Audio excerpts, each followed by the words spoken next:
Magandang araw po sa inyong lahat, lalong-lalo na po sa mga giliw kong tagapakinig. Nandito na naman po tayo sa pagbibigay ng isang natatanging kwento ng pagkakaibigan. Isang samahan na sinubok na paghiwalayin.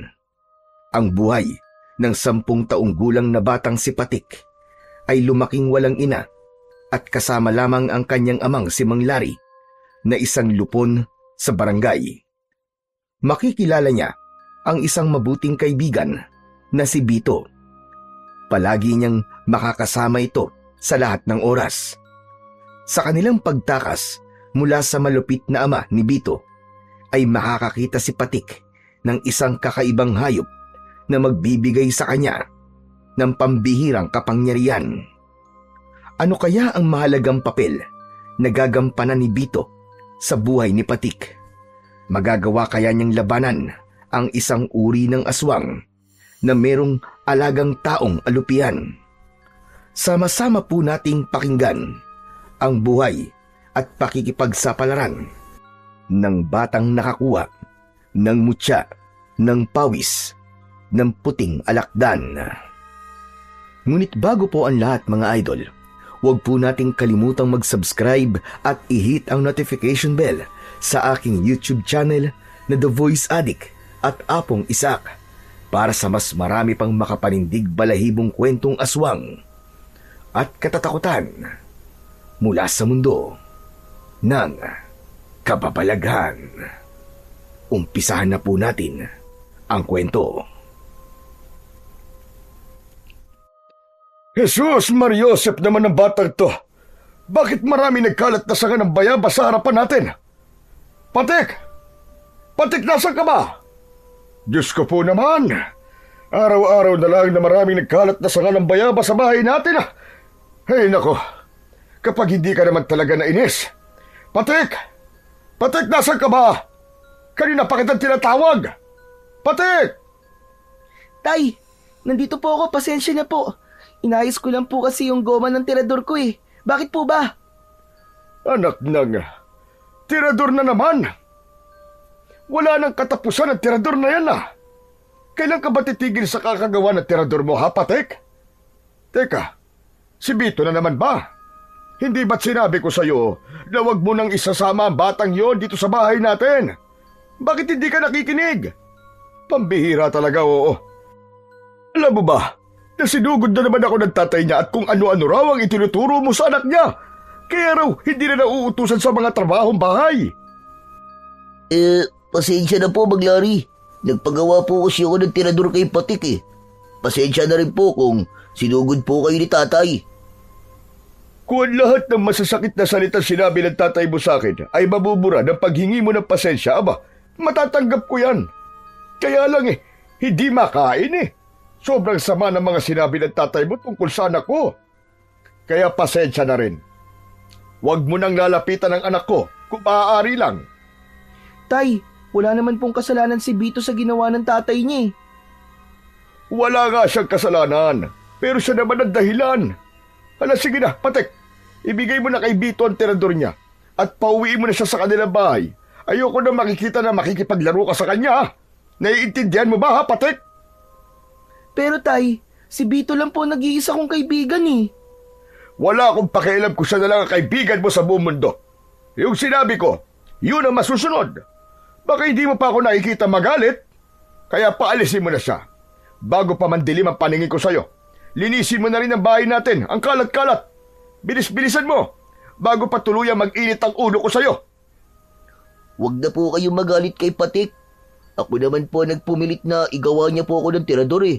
Pasensya na po talaga kayo, Mang Larry. Tama nang kakahigi mo ng pasensya, Bito. Ang gusto ko, umalis ka na rin sa bahay namin nang mapanatag na ang loob ko. Pambihira yan tatay mo na yan. Akala mo kung sino. Bito, pasensya ka na. Sa ibang araw na lang tayo magkita. Huwag ka mag-alala. Tatapusin ko ang tirador mo. Ayos lang ako, Patik. Pasensya ka na. Salamat sa pagtulong mo sa akin sa paggawa ng tirador. Sige na. Tama na ang pagpapaalam. Hindi na kayo magkikita ni Bito, Patik. Huling babala ko na sa ito, Patik, ha? Sa oras na mahuli kita, nakasama mo pa yan si Bito. Humanda ka talaga sa akin. Tatamaan ka na. Tandaan mo sinabi ko, Patik. Baka magulat na naman ako isang araw at suguri na naman ako ng tatay mo, Bito. Kaya kung pwede, huwag na itong mauulit. Maglari, alam ko po na masama po ang ginawa ni tatay sa inyo. Pasensya na po talaga. Huwag na po niyo akong pagbawalang lumapit kay Patik. Alam mo, Bito, kung ako lang ang tatanungin, gusto ko may kasama ang anak ko sa paglalaro. Pero ang tatay mo si Lito, nako, pinagbantaan niya ako. Ayoko naman na muli kami magkaharap ng dahil sa inyo. Kaya kung pwede sana, layuan mo na lang ang anak ko para wala ng gulo. Ikaw na lang ang umiwas. Kung totoo ka niya, kaibigan, hindi mo gugustuhin masaktan si Patik ng dahil sa'yo. Kilala mo naman ang tatay mo, di ba? Opo, naiintindihan ko na po, Mang Larry. Sige po, aalis na lang po ako. Abay, mabuti pa nga. Dahil baka maabutan ka rito ng tatay mo, masaktan ka pa niya sa harapan ko. Kilala mo rin ako, hindi ako makakapayag na makita kang sasaktan ng ama mo sa harapan ko. Kaya sige na, makakaalis ka na. Huwag na sana itong mauulit ha. O ikaw naman, Patik, pumasok ka na sa loob ng bahay natin. Teka. Tanggalin mo nga yung mga nagkalat na sanga ng bayabas sa harapan ng bahay natin. Napakasakit sa mata. Pagkatapos mo maglinis, pumasok ka na ng bahay. Opo, Tay. Pinulot isa-isa ng may 10 taong gulang na batang si Patik ang mga sanga ng bayabas na nagkalat sa lupa. Lumapat sa kanyang palad ang magaspang na sanga ng bayabas. Naluluwa ang kanyang mga mata habang nakayuko. Naramdaman niya ang tahimik na pagtalikod sa kanila ni Bito. Wala na itong imik nang magsimulang maglakad ito palabas ng kanilang bakuran. Sa muling pagtayo ni Patik ay nahabol niya ng tanaw ang papalayo niyang kaibigan na si Bito. Bagsak ang balikat nito habang naglalakad pauwi sa kanilang tahanan. Parang pinipiga ang dibdib niya dahil sa labis na awa para kay Bito. Inihakbang niya ang kanyang paa papunta sa labas ng kanilang bakuran. Itinapon niya ang mga sanga ng bayabas sa kanilang basurahan. Saka siya muling tumingin sa malayo ng si Bito. Binalingan ni Patik ang hawak niyang tirador. Pinagmasdan niya ang goma sa hugisway na sanga. Inilagay niya yon sa kanyang bulsa bago pumasok sa kanilang bahay. Diretso siyang naglakad papunta sa loob ng kanilang kusina. Isang malalim na buntong hininga ang pinakawalan ni Patik. Bago siya naupo sa harap ng lamesa, mabilis ang tibok ng kanyang puso dahil sigurado siyang hindi pa tapos ang kanyang amang si Mang Larry sa pagsisermon sa kanya. Ang liblib na baryo ng Sandagon ay sagana sa mga puno ng kahoy. Magaganda ang tanawin at malilinis ang mga ilog. Sa sobrang linaw ng tubig ay ligtas itong inumin. Tahimik ang paligid at napakadisiplinado ng mga tao. Pagdating naman sa usaping pangkapayapaan, si Mang Larry ang nangunguna bilang pinuno ng lupon sa barangay. Pagsasaka ang pangunahin nilang hanap buhay. Kung minsan ay nangingisda sila, depende sa nakasanayan ng isang pamilya. Nag-iisa lang ang naging libangan ng mga tao sa baryo. Yun ay ang manghuli ng mga ibon gamit ang tirador.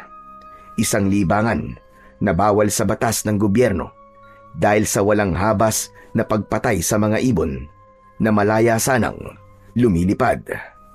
Ang mga nauhuli naman nilang ibon ay kinakain nila. Kung minsan ay ibinibenta nila yon sa mga taong mahilig naman sa ibon. Maya-maya pa ay lumabas na si Mang Larry mula sa kwarto nito. Madilim ang anyo na tumingin ito sa kanya at umalingaw-ngaw ang galit nitong boses sa loob ng kanilang kusina. O ano, Patik? Hindi ka man lang ba magpapaliwanag kung bakit magkasama na naman kayo ni Bito, ha? Patik? Tay, gumawa lang naman po kami ng tirador kanina eh. Huwag na po kayong magalit kay Bito, Tay. Wala naman po kaming ginagawang masama eh. Hindi yan ang inaasahan ko na isasagot mo sa tanong ko, Patik. Talaga bang hindi ka na makikinig sa mga sinasabi ko? Akala ko ba, nagkaintindihan na tayo kagabi? Bakit inulit mo na naman? Tay, bakit po ba kailangan kong iwasan si Bito? Wala naman po kami ginagawang masama. Naglalaro lang naman po kami ng ibon na nahuhuli namin. Anong sinasabi mong walang masama sa ginagawa nyo? Kailangan ko pa bang ulit-ulitin sa'yo na iwasan mong makipaglaro kay Bito? Marami naman dyan na pwede mong maging kaibigan na. Basta wag lang si Bito. Iniiwasan ko lang naman na magkaharap kaming muli ni Lito. Kilala mo ko, anak. Ayoko ng gulo. Pero kapag sinaktan ka niya, aba, ibang usapan na yon. Tay, bakit naman po kayo makikipag-away kay Mang Lito? Saka, hindi ko talaga naiintindihan eh. Wala naman po kayong ibinibigay na paliwanag kung bakit kailangan ko pong iwasan si Bito. Mabait po ang kaibigan ko, Tay. At hindi naman siya masamang impluwensya sa akin eh. Hanggat wala po kayong sinasabing malinaw na dahilan para layuan ko si Bito, pasensya na po. Hindi ko po iiwasan ang kaibigan ko. Para ko na po siyang kapatid eh. At siya lang naman po nag-iisa kong kaibigan. Ay nako, bakit ba tigas-tigas ng ulo mo, anak? Makinig ka sa sinasabi ko. Kung talagang kaibigan ang tingin mo kay Bito, layuan mo siya para sa kaligtasan niya. Tay, bakit ko nga po lalayuan si Bito? Hindi niyo naman po sinasagot yung tanong ko eh. Mapilit ka. O sige, kanina. Nagharap kami ni Lito sa session namin sa Lupon. Inireklamo ni Lito ang madalas na pag-alis-alis ng bahay ni Bito. At ikaw ang itinuturo niya dahilan. Abay, syempre, pagtatanggol kita. Ipinaglaban ko na hindi ikaw ang dahilan kung bakit palaging umaalis si Bito sa kanila. Alam mo ba kung ano natuklasan ko kay Bito, ha, Patek? Ano po, Tay? Ano po natuklasan niyo kay Bito? Talaga bang gusto mo malaman kung ano ang dahilan? Hindi mo ba talaga alam na palaging nakakaranas ng pananakit si Bito mula sa kanyang ama? Kanina, napansin ko, tadtad ng pasa ang katawan niya. Sa tingin ko, madalas siya binubugbog ng kanyang ama. Minamaltrato ang kaibigan mo. Kaya kung naaawa ka sa kanya, iiwasan mo siya, anak. Yun lang ang nag-iisang paraan para mailigtas siya sa kamay ni Lito. Paano pong binubugbog, Tay? Bakit naman po yun gagawin ni Mang Lito sa kanya? Ay nako, Patek. Kaibigan mo si Bito pero hindi mo pa rin alam kung bakit siya binubugbog ni Lito. Ano ka ba naman, anak? Kaibigan mo siya, di ba? Hindi mo ba alam na anak sa labas si Bito? Anak siya sa ibang lalaki ng asawa ni Lito na si Esther.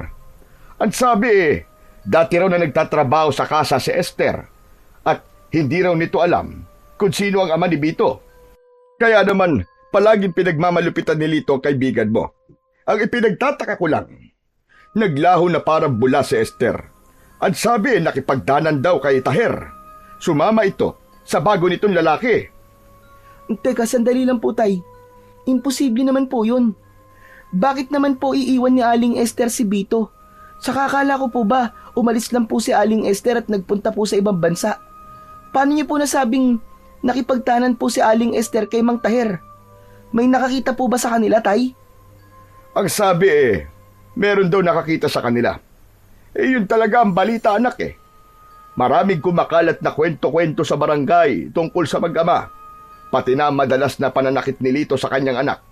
Siyempre, lupon ako kaya alam ko kung ano ang kwento ng mga taong nagkaroon ng malaking eskandalo sa kanilang pamilya.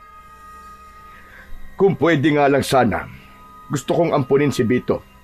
Yun talaga ang gusto kong gawin. Kaya lang hindi yun mangyayari hanggat buhay at kasama niya si Lito. Isa pa, matagal nang patay ang nanay mo, hindi ba? Wala akong makakatuwang sa pag-aalaga sa inyo. Ikaw nga lang ang anak ko . Nahihirapan na ako. Kaya po ba palaging malungkot si Bito, Tay? Kawawa naman po pala ang kaibigan ko.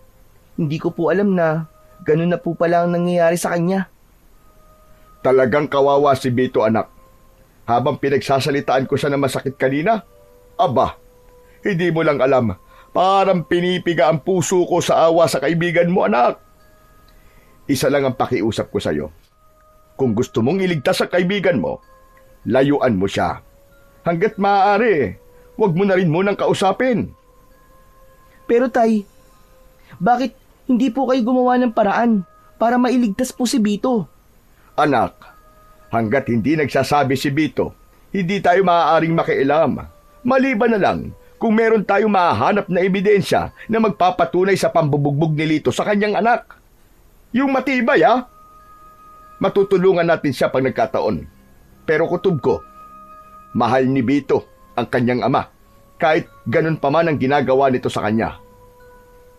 Tay, nakikiusap po ako. Tulungan niyo po ang kaibigan ko, tay. Hindi po siya dapat nakakaranas ng ganun. Bago niya mahalin si Mang Lito, mahalin po muna niya ang sarili niya. Nag-aalala po ako na baka mapahamak po ang kaibigan ko dahil sa ginagawa po ng kanyang ama. Naluluwa ang mga mata ni Patik nang tumingin siya sa kanyang ama. Bakas din ang awa sa mga mata ni Mang Lari. Yumuko ito at tumingin sa kanyang muka, habang ang dalawa nitong palad ay nakapatong sa tigkabilaan niyang balikat. Huwag ka mag-alala. Tutulungan natin si Bito, Patik. Pero simulan mo muna sa pag-iwas sa kanya. Mahal kita, anak. Tayong dalawa na lamang ang magkasama sa buhay. Ayokong maranasan mo ang nararanasan ni Bito. Baka pati ikaw saktan ni Lito Pero tay, pababayaan na lang po ba natin ang nangyayari sa kaibigan ko? Hindi, anak. Hahanap lang tayo ng pagkakataon. Hindi magiging madali ang pagliligtas natin sa kaibigan mo. Aba teka, bakit parang natigilan ka, Patik? Huwag mong sabihing, may balak kang makialam kay Bito. Sinasabi ko na sa'yo, anak, mapapahama ka. Kaya makinig ka sa mga sinasabi ko sa'yo. Wala po akong balak makialam, tay. Meron lang po akong iniisip Bigla po ako nag-alala kay Bito. Kawawa naman po pala talaga siya. Wala na nga po siyang nanay. Mawawalan din po siya ng kaibigan. Anak, kung totoong nag-aalala ka sa kanya, iwasan mo makipag-usap kay Bito. Paulit-ulit ko sinasabi sa'yo. Lalo na yung pagpunta-punta nyo sa kagubatan. Huwag mo na rin siyang isasama para manghuli ng mga ibon. Hanggat maaari, tigilan mo na rin ang paggamit-gamit ng tirador. O kahit ang pagpunta sa gubat. Meron kaming bagong binabantayan na kaso. Tumayo ng tuwid si Mang Lari at inalis ang mga kamay sa kanyang balikat. Naupo ito sa bangko na kahoy at isang malalim na buntong hininga ang pinakawalan nito. Naupo si Patik sa tabi ni Mang Lari. Naghintay sa sasabihin ng kanyang ama. Nang hindi nagsalita si Mang Lari, ay siya na ang nagtanong dito. Bakit naman po napunta sa tirador ang usapan natin, tay? Dahil delikado. Aba, ano na lamang ang sasabihin ng mga kasamaan ko sa lupon na ang anak ko nangunguna sa paglabag ng batas? Kaya dapat mag-isip ka. Huwag mong kalimutan na lupon ng tatay mo. Alam ko naman po, tay, na lupon po kayo. Ang gusto ko pong malaman ay kung bakit ayaw nyo na rin po akong pumunta sa gubat. Dahil sa mga 5 batang nawala. Lahat sila'y kasing edad mo na mahilig pumunta ng gubat at gumagamit ng tirador. Isa pa, meron 2 batang lalaki na kasing edad mo rin ang natagpuan doon sa kakawian. Ano pong ibig niyong sabihin, tay? Hanggang ngayon po ba hindi pa rin nakikita ang 5 batang nawawala? Oo. At nag-aalala kong baka pati ikaw ay mapahamak. Ano po bang nangyari sa 2 batang natagpuan, tay? Paano po sila namatay? Hindi ko pa alam kung ano ang buong detalye sa kung ano ang dahilan ng pagkamatay nila. Pag-uusapan pa lang namin mamaya. Pero ang narinig ko wak-wak daw ang tiyan at nawawala raw ang mga laman loob ng bata. Naiwan daw ang 2 puting rosas sa bawat katawan ng mga biktima. Palaisipan pa rin sa amin kung ano ang totoong nangyari sa kanila. Diyos ko, hindi po ba't matagal na pong sakit ng ulo ng mga pulis ang madalas na pagpatay sa mga bata sa baryo natin, tay? Saka lahat po sila ay nilalagyan ng puting rosa sa katawan. Pero wala naman po mga puting rosa sa baryo natin, tay. Paano pong nangyari yun? Kaya nga malalaman namin mamaya. Pag-uusapan pa namin ang mga gagawin. Malakas ang kutob kong pagbabawalan ng mga bata na manghuli ng ibon sa kagubatan. Magkakaroon ng karpyo. Kaya ikaw, anak, makinig ka sa mga sinasabi ko, ha? Huwag ka na munang pupunta sa gubat. Huwag matigas ang ulo. Masyadong delikado para sa'yo. Kutob ko, ang 2 bata na natagpuan sa kakahuyan ay mga batang mahilig rin na manghuli ng ibon sa kagubatan. Nakita pa sa kanilang katawan ng tirador na may malapot na likido. Para bang binuhusan din sila ng asido. Mukhang gawa ng isang halimaw yon, anak. Paano niyo po nasabing halimaw, Tay? Wala naman po kayo sa pinangyarihan, di ba? May maililihim pa ba sa baryo natin, anak? Saka wag mo muna akong tanungin. Bigla talaga ako kinilabutan kapag naaalala ko yung mga kwento nila tungkol sa sinapit ng 2 bata. Hindi na nagtanong pa si Patik sa kanyang ama. Sa halip, naghanda na lamang siya ng kanilang tanghalian. Pagkalipas ng ilang minuto, ay natapos na silang kumain. Inihanda na ni Mang Larry ang mga gamit nito at lumabas ng kanilang bahay. Sinilip ni Patik ang kanyang ama mula sa bintana ng kanyang kwarto upang masigurong umalis na ang kanyang ama. Balak niyang makipagkita kay Bito at ibalita sa kanyang kaibigan ang tungkol sa nangyari sa 2 batang natagpuan sa kakahuyan. Wala siyang planong iwasan ang kaibigan niya. Dahil sa kanyang mga nalaman tungkol kay Bito, mas gusto niya ngayon na damayan ang kanyang kaibigan. Si Patik ang batang hindi napapakali kapag hindi nalalaman ang kasagutan sa kanyang mga katanungan. Kaya kahit na anong mangyari, ay aalamin niya talaga kung ano ang totoong nangyari sa 2 bata na natagpo ang patay. Kasama ang pagsusuri niya sa katawan ng kanyang kaibigan, titignan niya kung totoong may mga pasa sa katawan si Bito. Kaya nang makaalis na ang kanyang ama, sakay ng bisikleta nito, ay mabilis pa sa kidlat na tumakbo si Patik sa labas ng kanilang bahay.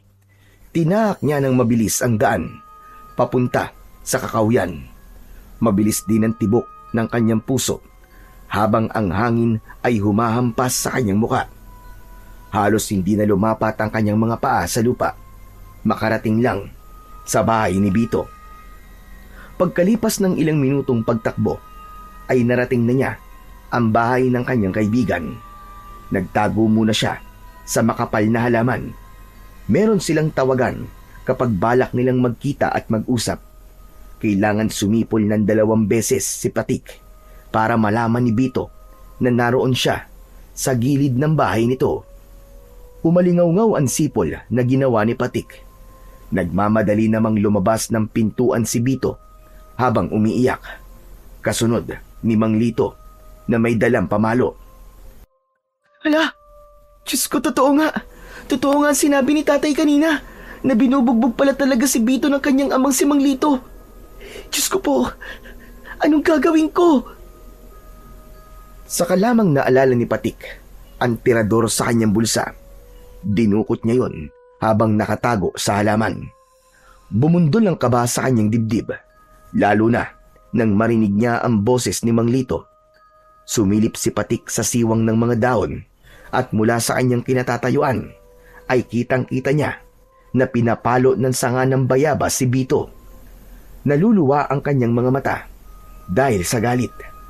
Nanginginig din ang kanyang kamay habang mahigpit na hawak ang kanyang tirador.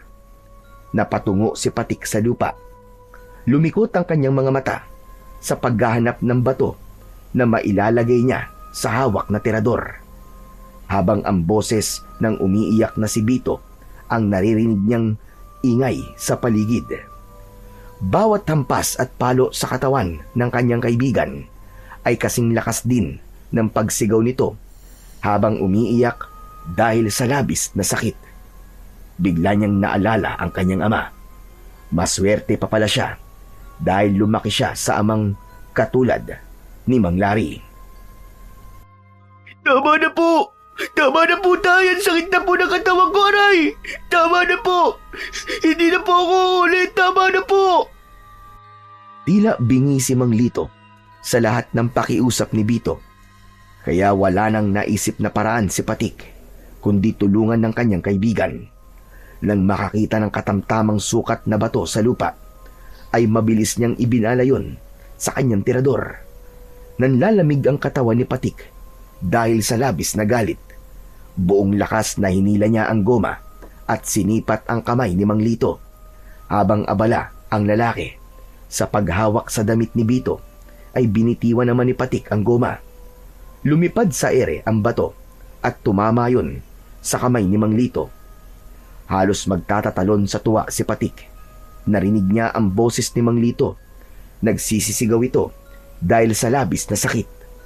Nagmumura itong hindi malaman ang gagawin. Namula ang kamay nito at hindi maigalaw. Bumakas ang takot sa muka ng kaibigan niyang si Bito. Napatago sa halaman si Patik nang mapansin na inililinga ni Mang Lito ang paningin sa paligid. Tila ba hinahanap nito kung saan nanggaling ang bato. Maya-maya pa ay narinig ni Patik na tila sinakal ni Mang Lito ang kaibigan niyang si Bito. Pilit nitong pinaamin kung saan nanggaling ang bato. Bigla nitong naisip na tawagin ang pangalan ni Patik. Para bang sigurado ang lalaki na siya ang may gawa nun.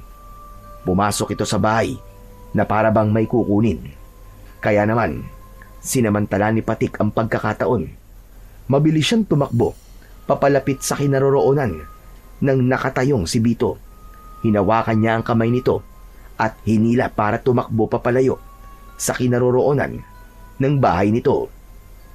Bilisan mo, Bito! Sumama ka sa akin! Doon tayo magtatago sa tabing ilog! Tara na! Pero, baka makita ka ni tatay. Wala na akong pakialam kahit makita pa ako ni Mang Lito. Tara na! Ang mahalaga, maitakas kita sa mga kamay niya.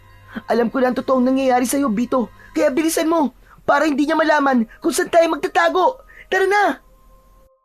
Halos magpaekis-ekis sa daan ang magkaibigan habang tumatakbo. Pinasok nila ang madilim na bahagi ng kakawyan. Magkahawak ang kanilang mga kamay na tinahak nila ang makipot na daan sa masukal na kakawyan.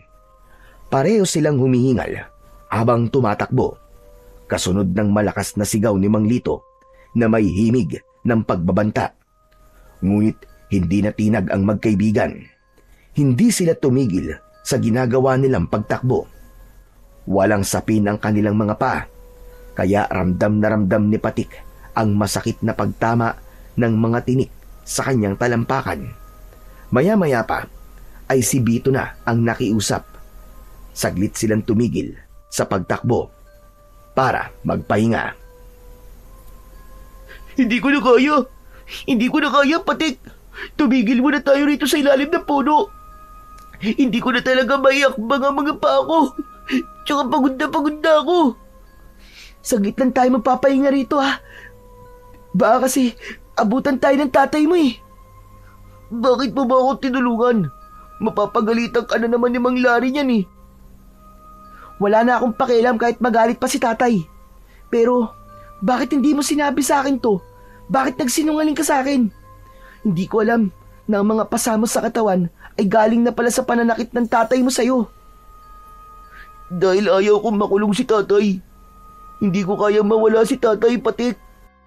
Pambihira ka naman, oo. Ayaw mo nga siya mawala, pero baka ikaw naman ang maunang mamatay sa tatay mo. Sige ka. Maagap na magbubukas ang pintuan ng kamatayan mo kapag hindi ka gumawa ng paraan para iligtas ang buhay mo. Eh anong gagawin ko, Patik? Pagbali-baliktarin ko man ang mundo, siya pa rin ang tatay ko. Siya ang bumuhay sa akin. Huwag kang tanga, Bito. Alam mong hindi mo siya tunay na ama. Papatayin ka niya at wala siyang pakialam kung mamatay ka. Dahil hindi ka naman niya kadugo eh. Isa pa, kahit kailan ay hindi ka niya minahal. Kaya gumising ka na sa katotohanan. Iwanan mo na si Mang Lito. Patik, kung kaya ko lang naiwanan si tatay, matagal ko na yung ginawa. Kaso, hindi ko kaya mawala siya eh. Mahal ko si tatay, Patik. Hindi na nakapagsalita si Patik sa huling sinabi ni Bito. Napatingin siya sa mukha nito habang nakaupo sa ugat ng puno. Biglang gumalaw ang balikat ng kanyang kaibigan. Napansin niya na umiiyak na pala ito.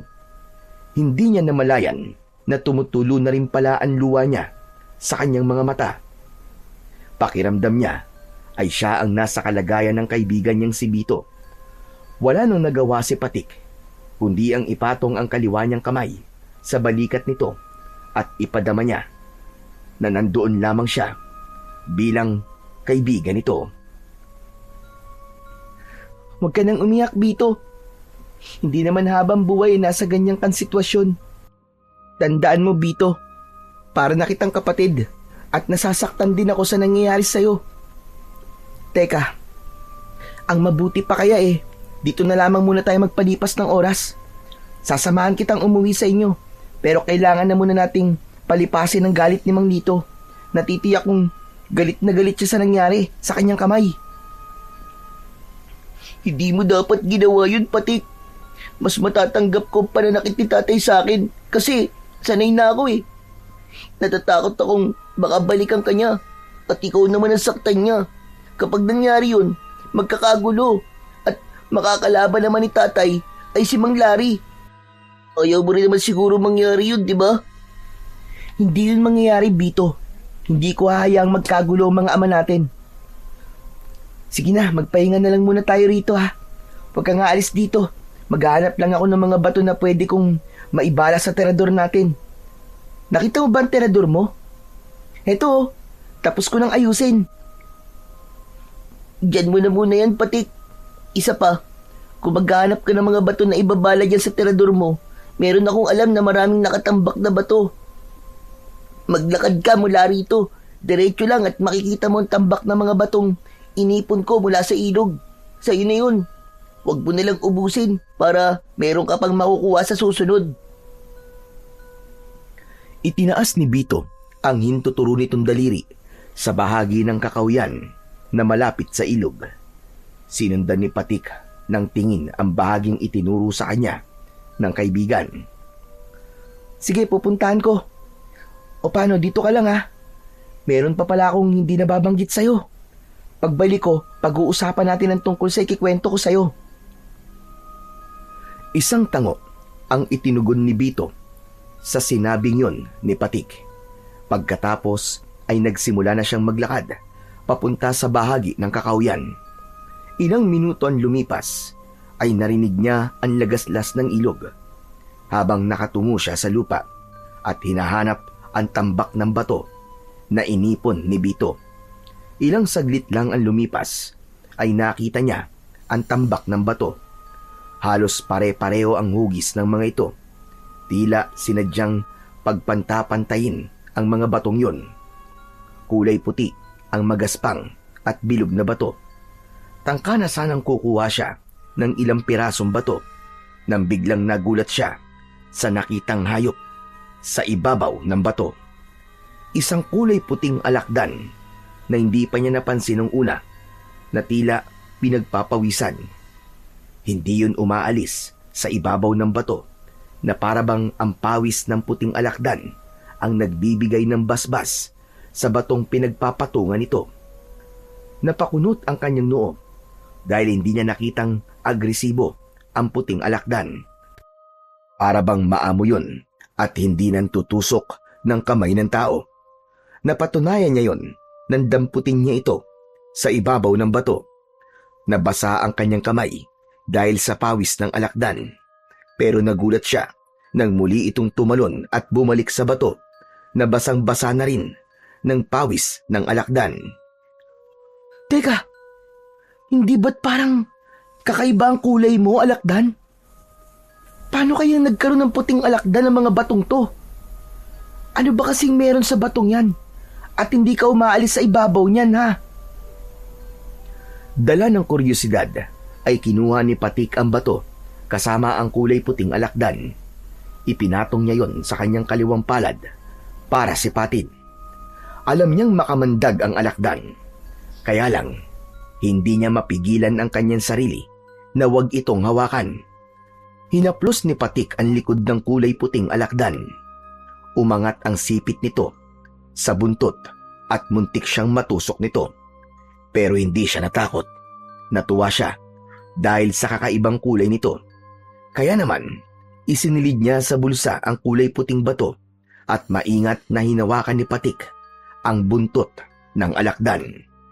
Naglakad siyang pabalik sa kinaroroonan ni Bito. Mula sa kanyang kinatatayuan ay tanaw niya ang malungkot na nakaupong si Bito. Malalaki ang hakbang ng kanyang paa na papalapit sana sa kanyang kaibigan. Subalit bigla siyang natigilan nang makitang merong isang lalaki ang nakatayo sa likod ng puno. Nagtago si Patik sa makapal na halaman at pinagmasdan ng kilos ng lalaki. Mahaba ang buhok ng lalaki habang nakatingin sa likuran ni Bito. Walang kaalam-alam ang kanyang kaibigan na meron ng ibang tao na naroon sa lugar na yon. Sino kaya siya? Mukha naman na hindi siya taga rito. Teka, bakit kaya pinapanood lamang niya ang kaibigan ko? Ilang sandali pang naghintay si Patik sa kung ano ang gagawin ng lalaki. Habang ang kanyang dibdib ay para ng binabayo ng maso dahil sa labis na pag-aalala. Hindi niya magamit ang kanyang tirador dahil hawak niya pa rin ang kulay puting alakdan. Hindi niya inaalis ang kanyang paningin sa lalaking tahimik na nakatayo sa likuran ni Bito. Pero hindi nagtagal ay unti-unti itong humakbang papalayo sa kaibigan niyang si Bito. Nang mawala sa kanyang paningin ang lalaki, ay mabilis siyang tumakbo papalapit sa kinaroroonan ni Bito. Nang makarating siya sa tabi ng kaibigan, ay nagtataka itong tumayo. Tumingin ito sa hawak na alakdan ni Patik. Patik, bakit may hawak ang puting alakdan? Hindi yun ang mahalaga sa ngayon, Bito. Hindi mo ba nararamdaman na kanina merong lalaking nakatayo sa likuran mo, tapos pinapanood ka lang niya? Ano ka ba naman, Patik? Tayo lamang nga nandito sa gubat At wala akong napansin na merong ibang tao sa lugar na to. Saka, meron pa bang mas mahalaga ngayon kaysa sa puting alakdan na hawak mo? Hindi mo ba alam na makamandag yan at nakakamatay ang lason sa tusok niyan sa buntot? Alam kong makamandag to, Bito. Pero mas natakot ako kanina sa lalaking walang imik na nakatayo lang dyan sa likuran mo. Tapos bigla siyang umalis. Naglaho sa madilim na bahagi ng kakahuyan. Baka naman namamalikmata ka lang. Epekto ng alakdan na nasa kamay mo. Pwede bang pakawalan mo na ang hayop na yan? Baka mapahama ka pa Kung mapanganib ang alakdan na to, Bito, sa una pa lang sana, tinusok niya na kamay ko. Maamo ang puting alakdan na to at aalagaan ko siya para maging laruan. Wag! Hindi siya laruan, Patik. Kundi isang mapanganib na hayop na dapat mong iwasan. Dahil ang kulay puting alakdan ay bihirang makita sa kalikasan at kadalasang ginagamit sa panaginip, alamat o kwento bilang simbolo ng kakaibang panganib o lihim na kapangyarihan. Hindi siya taga rito, Patik. Alaga siya ng isang matandang ermitanyo na madalas kong naririnig sa mga matatandang nagkikwentuhan tungkol sa hiwaga ng kagubatan. Pasensya ka na, Bito pero hindi ako naniniwala sa mga hiwa-hiwaga na yan Kaya nga hiwaga, di ba? Ibig sabihin nun, kababalaghan, hindi naman totoo. Maniwala ka, Patik. Pakawalan mo na ang puting alakdan na yan kung ayaw mong malagay sa panganib ang buhay mo. Malakas talaga ang kamandag na mga nilalang nakabaligtaran sa hayop na matatagpuan sa mundo natin. Ang pagkakaiba ng mga hayop sa mundo ng engkanto ay 3 beses ang ulit kumpara sa lakas ng hayop na matatagpuan sa mundo natin. Maniwala ka. Kahit nga ang araw at taon magkaiba rin. Ganon din yan sa kamandag ng laso ng mga hayop na matatagpuan sa mundo nila. Sa tono ng pananalita mo, parang gusto mong paniwalaan ko na totoo ang mundo ng mga engkanto Gaano ba katindi ang kamandag ng isang kulay puting alakdan? Ang kamandag ng alakdan ay binubuo ng komplikadong protina na umaatake sa nervous system natin. Kapag natusok at nakagat ka nito ay magdudulot to ng pamamaga, matinding pananakit ng katawan at lagnat. Pero kapag puting alakdan na nakatusok sa iyong katawan, magkikikisay ang katawan mo at titirik ang iyong mga mata hanggang sa hindi mo na makontrol ang pagbula ng bibig mo. At kahit buhay ka pa, ay parang merong kang asido sa katawan na unti-unting tumutunaw sa iyong laman loob. Bigla naman ako natakot sa sinabi mo. Kaya maniwala ka sa sinasabi ko. Hindi kita hayaan na mapahamak. Kung sa bagay, mabuti na rin yung paniniwalaan ko ang sinasabi mo, Bito. Kaya lang, hindi naman niya talaga ako sinasaktan eh. Teka, mabuti pa kaya umuwi na lang muna tayo at aalagaan ko na lamang muna tong alakdan. Para kasing gusto ko siyang alagaan eh. Ano ba ang pwede kong magamit para mapigilan ng laso ng kamandag niya kung sakaling tusukin niya ako ng buntot niya? Pambihira ka naman talaga, oo. Tigas ng ulo mo. Talaga bang hahangarin mo pang matusok ka ng puting alakdan? Bago ka makinig sa akin, ha?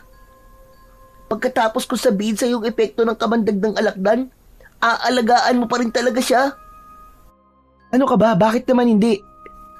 Teka, hindi mo ba alam kung ano ang kontra sa kamandag niya?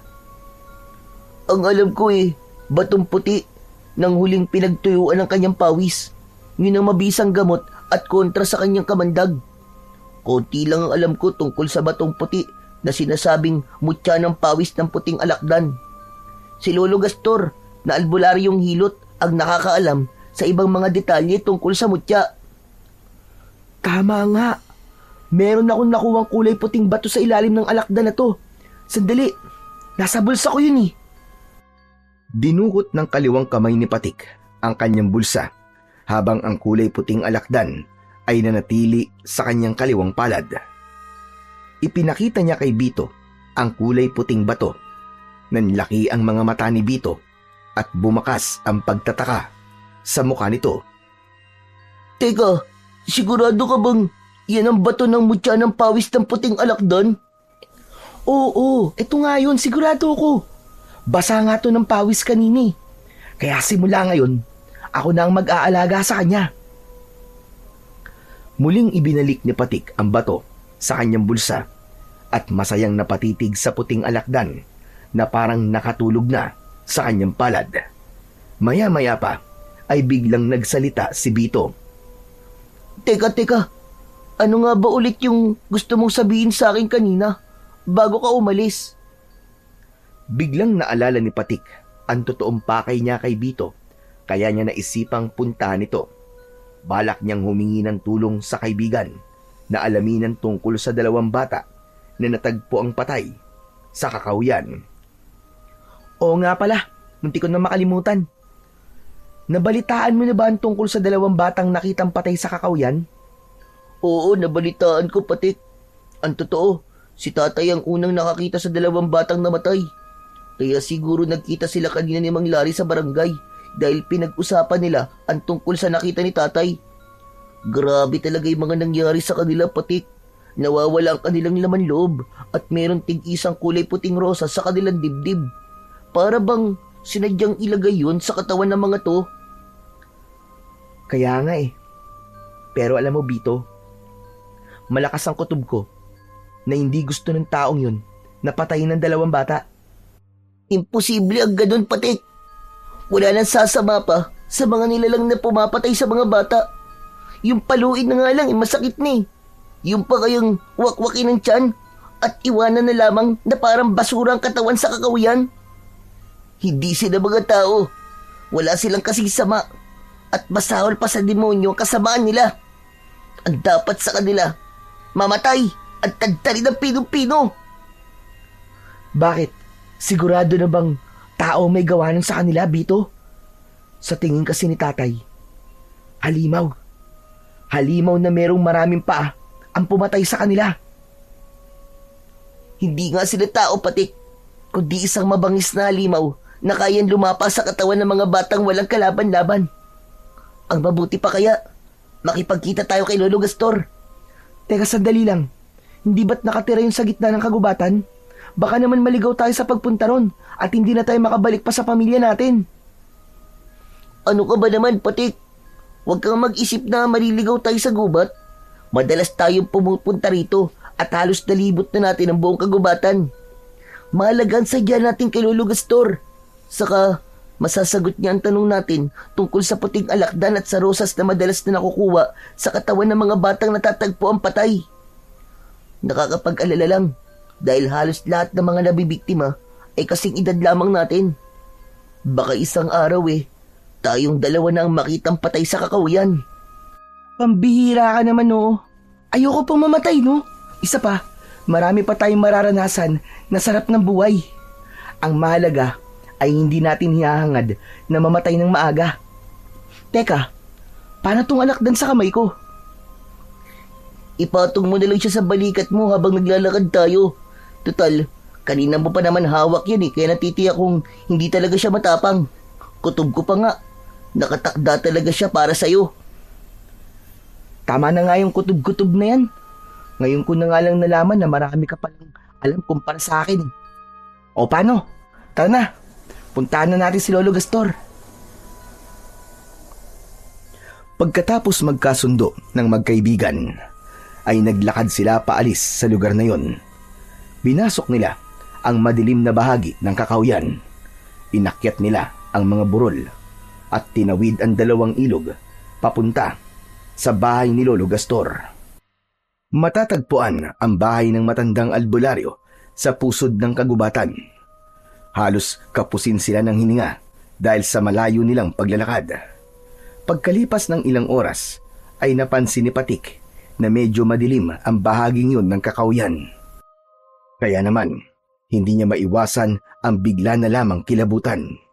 Ngunit nagpatuloy sa paglalakad ang dalawa, habang ang maririnig na ingay lamang sa paligid ay ang mga huni ng mga ibon na nakadapo sa sanga ng mga puno. Habang binabagtas nila ang daan sa gitnang kakawyan, ay panayan lingon ni Patik sa hulihan ng kanilang nilalakaran. Pakiramdam niya ay may mga nilalang na nakasunod sa kanila. Kaya mas lalo niyang binilisan ang pagakbang ng kanyang mga paa. Naunahan pa niya sa paglalakad si Bito na kanina pang hindi nagsasalita habang naglalakad. May pagkakataon pa na natitisod siya sa mga nakausling kahoy sa daan. Dahil sa sobrang pagmamadali, nag-alala siya na baka nakasunod sa kanila ang taong pumapatay ng mga bata at sila naman ang sunod na biktimahin ng nilalang. Bito, wala ka bang nararamdaman sa paligid natin? Para kasing kanina pang may nakasunod sa atin. Saglit na tumigil si Bito sa paglalakad at humarap ito sa nag-aalalang si Patik. Nang tumahimik ang paligid at nawala ang ingay mula sa kanilang yabag, ay sigurado si Patik na merong yabag na naiwan at hindi sa kanila yun. Kaya dalawa na sila ni Bito na nagpalinga-linga sa paligid na parabang may hinahanap. Tama ka, Patik. Meron nga nakasunod sa atin kanina pa. Bigla tuloy akong kinabahan, Bito. Ano kaya kung umuwi na lang tayo sa bahay? Mas mahirap kung aabutan tayo ng gabi sa daan. Pero ngayon pa ba tayo uuwi? 1 oras na tayo naglalakad. Hayaan mo na. At baka mga hayop lamang na panggubat ang sumusunod sa atin. Nagsimulang humakbang sina Bito at Patik. Ngunit ang kaluskos ng yabag na kanilang naririnig ay papalapit ng papalapit. Tila nanggagaling yun sa maraming paa na hindi mapakali sa paglalakad. Dahil sa nililikhang ingay ng tuyong daon mula sa ilalim ng paa ng nilalang na nakasunod sa kanila, ay biglang ginapangan ng takot sa katawan ang magkaibigan. Nagulat din si Patik nang makita ang puting alakdan na parang nagising sa kakaibang ingay sa paligid. Masama to, Patik. Hindi na rin mapakali ang puting alakdan. Bakit? Ano bang ibig sabihin kung balisa ang puting alakdan? Ibig sabihin ay may kakaibang nilalang na nasa paligid natin at nagmamatsyag sa galaw natin. Teka, huy Bito, wala namang ganyanan. Kanina pa nga ako natatakot. Huwag mo naman akong biruin ng ganyan. Hindi ako nagbibiro, Patik. Sigurado akong may kasama tayo sa gubat na to. Mas lalong nagmadali ang magkaibigan sa paglinga sa paligid. Hindi sila umaalis sa kanilang kinatatayuan at pinakiramdaman ang bawat kaluskos na maririnig sa paligid. Subalit wala silang napapansin na nilalang na nasa paligid nila. Maya-maya pa ay biglang umalingasaw ang mabahong singaw ng hangin na parabang nabubulok na laman ng hayop. kasunod ng pagpatak ng malapot na likido sa kanyang ulo. Nahaplos ni Patik ang kanyang ulo at naramdaman niya ang madulas at malagkit na basa sa kanyang buhok. Gusto niyang sumigaw. Gusto niyang bilisan ang pagtingin sa pinagmumulan ng likido na tumutulo sa kanyang ulo. Bito? Bito? Sa itaas ng puno tumingin ka. Parang may... Patik! May taong kalupihan! Ah! Takbo na! Hindi na pinagkaabalahan ni Patik na tignan ang nakita ni Bito sa itaas ng puno. Maliwanag na isang nilalang yon na may nakakatakot na itsura. Nang tumakbo sila sa kakauyan, lumingon si Patik sa hulihan ng kanilang daan. Nakita niya ang umaalon-alon na katawan ng taong alupihan na humahabol sa kanila ng kaibigan niyang si Bito. Sa tingin niya ay isa itong uri ng alupihan na may nakakamatay na lason na madalas ay ipinangtatapat sa kamandag ng isang alakdan. Halos hindi sumayad ang mga paa ni Patik sa lupa. Ganon din si Bito na nanlalaki pa ang mga mata sa pagtakbo. Hindi rin pinansin ni Patik ang puting alakdan na nasa kanyang katawan. Ang mahalaga ay makatakas sila sa humahabol na taong alupian sa kanila. Ngunit hindi napansin ni Patik ang batong nakaharang sa kanyang dadaanan. Kaya naman, natisod siya sa bato at bumagsak siya ng pasadsad sa lupa. Malayo na ang agwat sa kanya ni Bito nang tumigil ito sa pagtakbo, habang ang taong alupihan naman ay nakangising nakatingin kay Patik. Tumutulo ang malapot nitong laway na may kasama pang dugo mula sa nilalang na kinain ito. Lumitaw ang malalagari nitong mga ngipin. Kulay itim yun na parabang nabubulok na kahoy. Kitang-kita niya ang 100 nitong mga paa na nakalapat sa lupa, habang ang ingay ng kaluskos mula sa paa nito ay nagpabingi sa takot na si Patik. Dayuan mo, kaibigan ko! Halimaw ka! Huwag mo kaming papatayin! Lumapit sa kinaroroonan ni Patik si Bito para humarang sa nilalang na handa nang umatake kay Patik.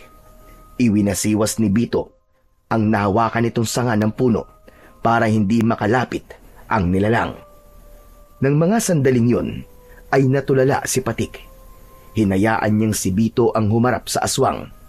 Hindi siya makagalaw at tila ba hinihintay na lamang niya na lumapit sa kanya ang halimaw. Sa tingin niya ay babae ang taong alupihan dahil sa malusog nitong dibdib. Tila iniiwasan nito si Bito at si Patik lang ang gusto nitong lapain. Ayon sa matatanda na madalas na nagkikwento tungkol sa mga ganong klaseng nilalang, ang taong alupihan ay merong kakaibang lakas bilang isang aswang na halimaw. Hindi siya naniniwala sa kwentong yun dahil inisip niya na kababalaghan ang mga kwentong naririnig niya mula sa matatanda. Ngunit ngayon ay sigurado siya na hindi lang ito isang kwento, kundi isang katotohanan na nasa panganib na ang kanilang buhay dahil sa nilalang na bigla na lamang lumitaw mula sa kung saan. Tumayo ka! Dali, tumayo ka, Patik! Huwag kang tuwag! Kundi, papatayin niya tayo! Mabilis na tumayo si Patik. Sa pagkakataong yun ay nakabawi na siya ng lakas. Hindi nila inaalis ang tingin sa taong alupihan. Tumingala ito at humuni na parang sa ahas. Ngunit masakit yun sa kanilang pandinig. Lumayo ka! Halimaw ka! Kailanman ay walang tatanggap sa'yo! Hindi ako makakapayag na basta mo nilang patayin ang kaibigan ko! Ang sama mo! Ang sama-sama mo nila lang! Demonyo ka! Sa tono ng pananalita ni Bito ay ramdam na ramdam ni Patik ang matinding galit mula sa kanyang kaibigan. Kaya ang mahinang pagwasiwas nito ng kahoy sa hangin ay mas bumilis hanggang sa bumigat at maging mabagsik ang hampas nito gamit ang kahoy. Tinamaan ang nilalang sa muka kaya bahagya itong napaatras. Nagkaroon ng pagkakataon ng magkaibigan na tumakbo, papalayo sa nilalang na yon. Habol ang sariling hininga, ay binilisan nila ang pagtahak paahon sa bundok. Ngunit naramdaman ni Patik na malapit na silang maabutan ng aswang. Si Bito ang nasa huli at ilang di pa na lamang ang layo ng taong alupihan sa katawan ng kanyang kaibigan. Dala ng kanyang pagtataka ay nagulat siya nang nilampasan nito si Bito at siya ang agad nitong pinuntirya. Lumipad ito sa ere na parang papel. Bumagsak ang katawan nito sa kanyang likod. Naramdaman ni Patik ang ilang paa na tumuntong sa kanyang likod. Kaya naman, padapa siyang bumagsak sa lupa at naramdaman ang pagpulupot ng katawan ng taong alupian sa kanyang katawan. Bito! Bito, tulungan mo ako! Ang hapde! Parang may apoy sa likod ko, Bito! Tulungan mo ako! Huli na nang malaman ni Patik na ang ilalim ng mga paa ng taong alupihan ay merong likido na kagaya sa epekto ng asido. Ngunit bigla siyang nakaramdam ng kakaibang ginhawa nang mula sa kanyang katawan ay lumitaw ang kulay puting alakdan. Pinagtutusok nito ang lahat ng mga paa na nakatungtong sa likod ni Patik. Tila napaso ang taong alupian at agad itong gumapang papalayo sa kanyang kinaroroonan. Nahirapan siyang bumangon dahil sa mahapding lapnos sa likod niya. Lumapit sa kanya ang kaibigan niyang si Bito. Bakas ang pag-aalala sa mukha nito. Diyos ko, Patik!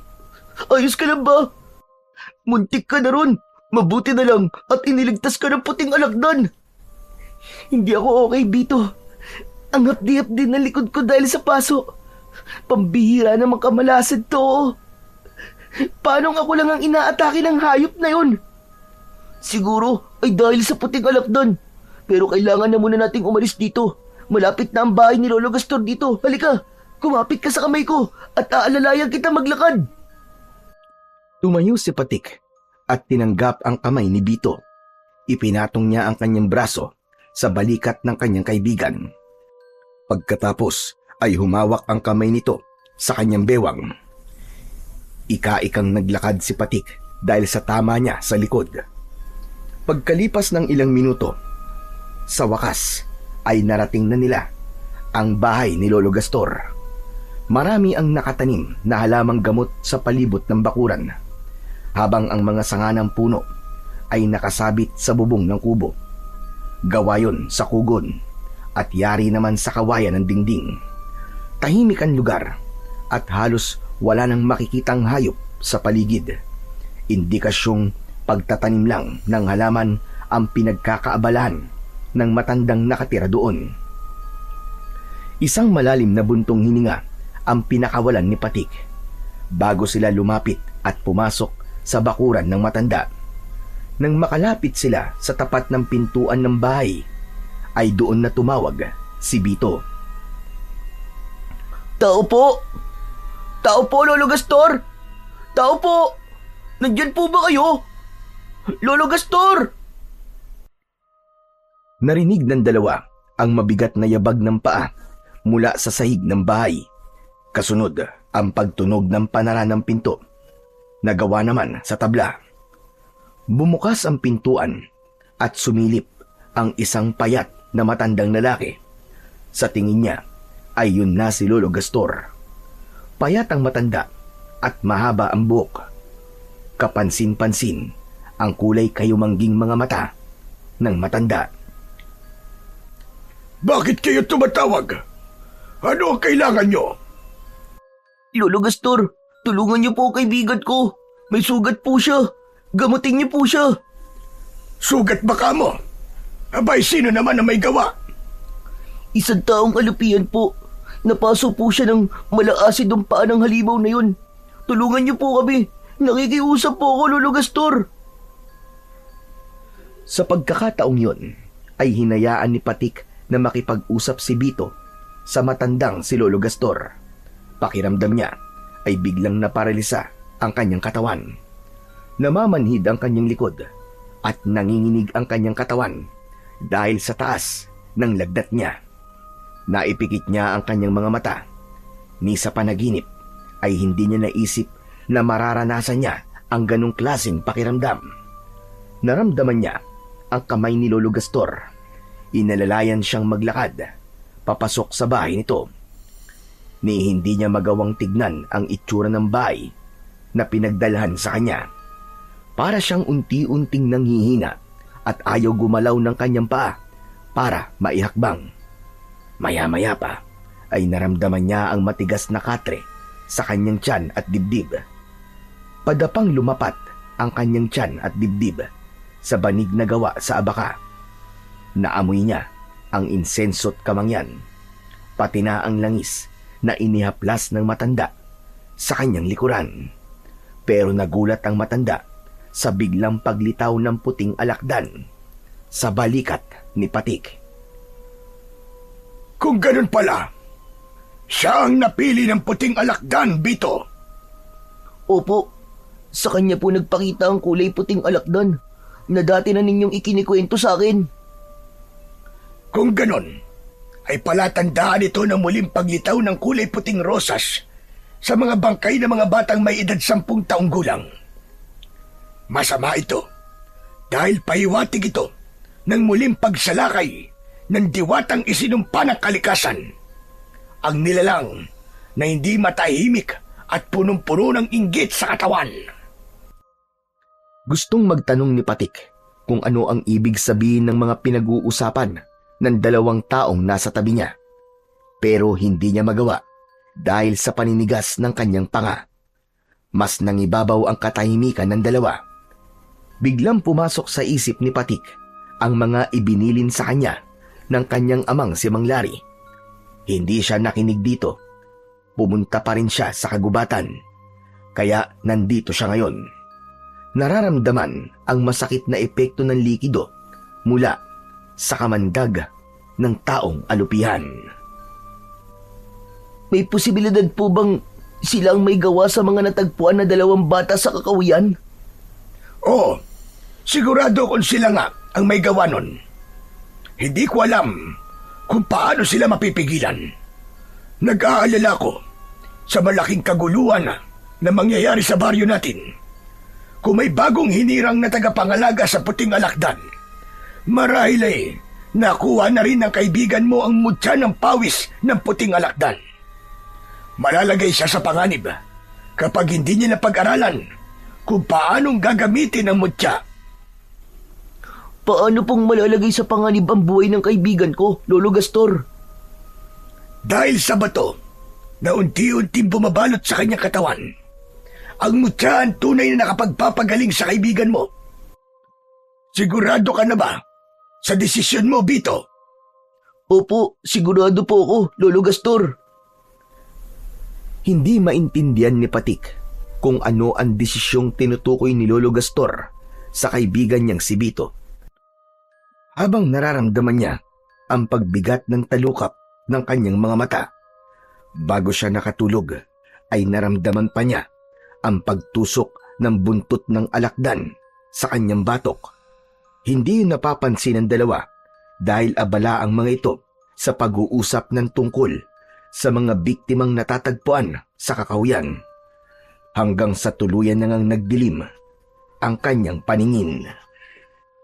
Mula sa malalim na tulog ay nagising ang diwa ni Patik. Naramdaman niya ang pagdampi ng tela sa kanyang pisngi at braso. Dahan-dahan siyang nagmulat ng mga mata at mabilis na napabalikwas ng bangon. Napako ang kanyang paningin sa telang hawak ni Bito. Nag-aalala itong napatitig sa kanyang muka. Bito, anong oras na? Gaano katagal ako nakatulog? Magdamag kang nakatulog, Patik. Kaya nga, nag-alala ako sa iyo dahil matagal kang nawalan ng malay. Pasensya ka na. Hindi namin alam na may tusok ka na ng alakdan sa batok. Mabuti na lang at iniligtas ka ng mutya, kaya walang nangyaring masama sa iyo. Nalaman namin na ginamot ka ng puting alakdan para mawala ang lason mula sa kamandag ng paa ng taong alupihan. Napatigil sa pag-uusap ang dalawa nang pumasok sa loob ng kwarto ang matandang si Lolo Gastor. May dala itong baso na merong dahon ng ikmo. Dinikdik yun at inilagay ang katas sa baso. Inumin mo ang katas ng ikmo para tuluyang mawala ang laso ng kamandag ng taong alupian sa katawan mo. Kinuha ni Patik ang basong iniabot ni Lolo Gastor. Saka mabilis na ininom ang katas. Pagkatapos niyang maubos ang laman ng baso, ay napatingin siya sa gawi ni Bito na biglang nagsalita. Kausap ang matanda. Lolo Gastor, ang totoo, kaya po kami nagpunta sa kagubatan ay balak po talaga namin na makipag-usap sa inyo tungkol po sa mutya ng pawis ng puting alakdan. Alam kong yun talaga ang sadya niyo sa akin. Kaya kayo na parito. Pero delikado ang ginawa niyong dalawa. Maaari kayong mapahamak. Mortal na magkaaway ang alakdan at alupian. Kaya sa oras na magkita ang mga ito, ay magkakaroon talaga ng matinding sagupaan. Pwedeng sa bahay na lang alagaan ang alakdan. Basta't ang mahalaga, palagi mong dala ang mutya. Yun po pala ang dahilan kung bakit ako lang po ang sinugod ng taong alupian. Hindi po ako makapaniwala na merong ganong nilalang sa baryo natin. Matagal nang namiminsala ang taong alupian sa baryo. Hindi lamang siya natsitsyempuan dahil sa taong pumoprotekta sa kanya. Ano po? Ang ibig niyo po sabihin ay merong nag-aalaga sa taong alupian? Tama ka. Ang tawag sa kanya ay sigbinan.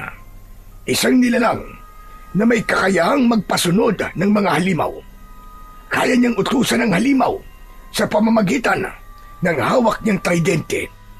Kung tutusin, ang taong alupian ay walang iniwan sa aswang na sigbin. May oras din siyang natutulog sa lumang tapayan at lumalabas lang kapag nagugutom o inuutusan ng taong nag-aalaga sa kanya. Kahit na anong sabihin niyo po, Lolo Gastor, pareho lamang silang halimaw. Ang dapat sa kanila ay mamatay. Hindi ko po hahayaan na patayin niya ang kaibigan ko. Teka, sandali lang, Bito. Kanina ko pa napapansin na parang matindi ang galit mo sa taong alupihan. Dahil mga halimaw sila, Patik. Pumatay sila ng maraming tao at nabubuhay sa dugo ng tao. Sinong hindi magagalit sa kanilang ginagawa? Sige nga, pati ikaw. Binalak ka rin niyang patayin. Huminahon ka muna, Bito. Baka kung saan kadalhin ang galit mo na yan. Bawat pagkakamali ay merong dahilan. Kaya wag mo muna silang husgahan batay sa kanilang anyo. Maalip, alamin mo muna kung bakit sila nagkakaganon. Tila may laman ang sinabi ni Lolo Gastor habang nakatingin ito kay Bito. Sa isip ni Patik ay nararamdaman niyang merong hindi sinasabi sa kanya ang kaibigan. Tumayo si Bito at nagpaalam na lalabas muna ng bahay. Ramdam na ramdam niya ang galit sa boses ng kanyang kaibigan kanina. Napatingin siya sa gawi ni Lolo Gastor. Kinuha nito ang basong walang laman sa kamay ni Patik. Sige na, Patik. Magpahinga ka na muna. Kapag maganda na ang pakiramdam mo, ay sumama ka na kay Bito para umuwi. Siguradong nag-aalala na sa inyo mga magulang nyo. Maraming salamat po sa tulong nyo, Lolo Gastor. Ingatan mo ang puting alakdan at ang mutyang nasa bulsa mo. Yan ang malakas na kapangyarihan. Natatalo sa sigbinan na nag-aalaga sa taong alupian. Mag-iingat ka. Huwag maliitin ang kakayahan ng dalawang nilalang. Dahil sa oras na matalo ka ng kanyang kapangyarihan, kahit ang puting alakdan na matagal mo nang inaalagaan ay maaaring gamitin niya para patayin ka. Tandaan mong makamandag din ang taong alupian at may itim na kapangyarihan ang kalaban mo. Pero Lolo Gastor, paano ko po matatalo ang mga aswang na yun? Ang puting rosas na madalas niyang dala, kailangan mapasa kamay mo at durugin ng mutyang nasa bulsa mo. Ngunit ang bulaklak na ito ay palaging hawak ng sigbinan. Hindi yun nalalanta at nandoon ang kanyang kahinaan. Lumaban ka sa kanya. Gawin mo ang lahat para makuha ang kulay puting rosas. Dahil yun din ang ginagamit niya para manghipnotismo at manggayuma sa taong gusto niyang gawing alipin. Saka lang nagpaalam ang matanda at lumabas ito sa pintuan ng silid. Isang malalim na buntong hininga ang pinakawalan ni Patik. Pinagmasdan niya ang natutulog na puting alakdan sa kanyang tabi. Muli niyang kinuha ang puting bato sa kanyang bulsa at hinawakan ang kanyang tirador. Naisip niya na ano kayang mangyayari kung ang mutya ang ibala niya sa tirador. Merong kayang epekto ang mutyang to sa aswang na yon? Bakit kaya kailangan ko pang makuha ang puting rosas ng aswang? Ano kaya ang dahilan at simbolo ng rosas ng aswang? Dahil para sa akin, ang simbolo ng puting rosas ay dalisay na pag-ibig at kalinisan. Pero sa aswang na sigbinan, ang rosas ay may ibang kahulugan. Nahulog sa malalim na pag-iisip si Patik habang nakaupo sa katre. Maya-maya pa ay nakarinig siya ng yabag ng mga paa. Nakita niya si Bito at lumapit ito sa kanya.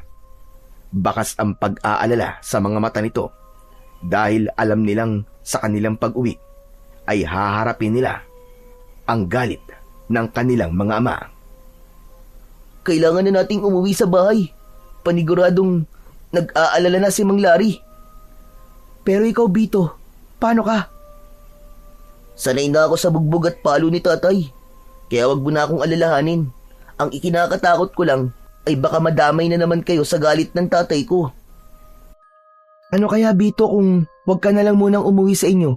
Total naman hindi naman siya nag-aalala sa'yo Baka nga matuwa pa yun kapag nawala ka Patik, kahit ganun si tatay, hindi ko kayang gawin ang sinasabi mo sa kanya. Umaasa pa rin akong magbabago si tatay, kahit hindi niya ako kadugo. Isang malalim na buntong hininga ang pinakawalan ni Patik bago siya tumayo at kinuha ang alakdan. Kasunod ang pagkuha niya sa tirador at isinuot niya yon sa kanyang leeg. Paglabas nila ng kwarto ay nadatnan nila ang matanda na nagtatanim ng mga halamang gamot.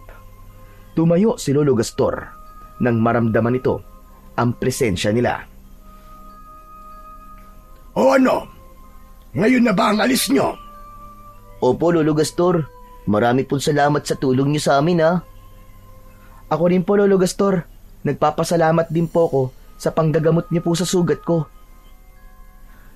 Hindi ako ang gumamot sa likod mo, Patik, kundi ang alaga mong alakdan. Maswerte ka at napunta yan sa'yo. O hala, sige na. Umalis na kayo. Dito na kayo dumaan sa likod ng bahay ko para siguradong ligtas kayong makakauwi sa bahay nyo. Itinuro ng matanda ang malinis na daan papunta sa kakahuyan. Sadyang daan yon para sa mga taong pumupunta sa bahay ng matanda para magpagamot. Mabilis ang kanilang paglalakad na tinahak ang daan pauwi sa kanilang bahay. Pagkalipas ng 1 oras ay narating nila ang kanilang bahay. Naunang umuwi si Bito, panghuli naman si Patik na nag-aalala kung papasok ba o hindi sa bahay nila. Nagulat na lamang siya nang biglang may humablot sa kanyang braso. Itinulak siya nito at bumagsak siya sa lupa. Naramdaman niyang nahulog ang kulay puting alakdan mula sa kanyang balikat. Napatukod ang kanyang kamay sa lupa at nagtatakang napatingin sa madalim na anyo ni Mang Lito. Sandali lang po, Mang Lito. Bakit po ba kayo nananakit? Magpasalamat pa nga po kayo at iniligtas ko ang anak nyo sa kalupitan nyo. Hindi na po talaga makataong pagpaparusa nyo kay Bito. Para kayong hindi tao sa ginagawa nyo sa kaibigan ko. Sayang ang pagmamahal niya sa inyo. Hindi pinakinggan ni Mang Lito ang sinabi sa kanya ni Patik. Dinuro siya nito sa muka. Halos magwala ito sa galit habang hinahanap ang anak. Nang dahil sa malakas na boses ni Mang Lito ay narinig yun ng kanyang ama na si Mang Larry. Mula sa bintana ng silid nito ay tumalon ng kanyang ama at sumugod sa kinaroroonan ni Mang Lito. Magkakasunod na suntok ang dumapo sa muka ni Mang Lito. Bumagsak ito sa lupa habang nagmumura sa galit. Hindi pa nasiyahan ang kanyang ama. Umibabaw ito sa tiyan ni Mang Lito. Pinaulanan ulit ito ng suntok ang muka ni Mang Lito na nagpupumilit bumangon para makawala sa galit na si Mang Lari. Ngayon lang nakita ni Patik na nagalit ng ganun ang kanyang ama. Kaya tumayo siya at lumapit sa kanyang ama para pigilan ito sa pambubugbog nito kay Mang Lito. Tay! Tama na po! Tama na, Tay! Baka mapatay niyo po si Mang Lito! Bitiwan mo ako! Papatayin ko talaga ang hayop na to! Baka talaga kaya niya saktan! Ngayon, sige! Lumabang ka sa aking hayop ka! Papatayin kita! Tama na po, Tay! Pakawalan niyo na po si Mang Lito! Tay, tama na po! Nakikiusap ako! Saka lang tumigil sa pagsuntok si Mang Lari sa nakahigang si Mang Lito. Pumutok ang labi nito at may dugong umagos sa bibig ni Mang Lito. Humihingal sa galit si Mang Lari bago ito tumayo, habang si Mang Lito naman ay mabilis na bumangon at tumakbo papunta sa kakahuyan. Bumaling sa kanya si Mang Lari at galit na galit itong hinawakan siya sa braso. Lintik kang bata ka! Saan ka ba nanggaling, ha? Magdamag ako naghanap sa'yo. Hala, sige, doon tayo sa loob ng bahay mag-uusap. Sa kabila ng pagkaladkad ni Mang Lari kay Patik, ay nagawa pa rin niyang damputin ang alakdan na gumagapang sa lupa. Hindi yun napansin ng kanyang ama dahil sa labis nitong galit sa kanya. Pagdating nila sa loob ng kanilang bahay, ay halos kapusin ng hininga ang kanyang ama dahil sa pagtitimpi nito ng galit. Hindi ko na alam kung ano ang gagawin ko sa'yo, Patik. Halos mamatay ako sa pag-aalala sa'yo kung saan-saan kita hinanap. Akala ko kung napano ka na. Mabuti na lamang at nalaman ko nakasama mo si Bito. Sa barangay hall pa lang, muntik na kami magpang-abot ni Lito. Nagwawala siya, tinahanap ka. Ikinuwento niya ang ginawa mo sa kamay niya. Nagreklamo siya. Patawarin niyo po ako, Tay. Hindi ko po sinasadya yun. Hindi ko po akalain na mangyayari sa amin yun eh. Nakita po namin kagabi ang taong alupihan, Tay.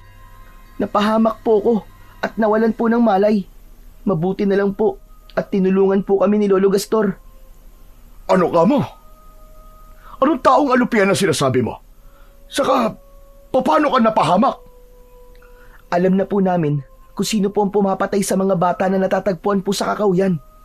Isang taong alupihan po, Tay, na inaalagaan po ng sigbinan ang may gawa nun. Kung ganun, ang sinasabi mo muntik kayong mapahamak ay dahil inatake kayo ng aswang na taong alupihan? Opo, Tay. Hinabol po kami ng taong alupihan. Mabuti na lang po talaga at nakaligtas kami ni Bito. Bumundol ang kaba sa dibdib ni Patik nang maalala ang tungkol sa kanyang kaibigang si Bito.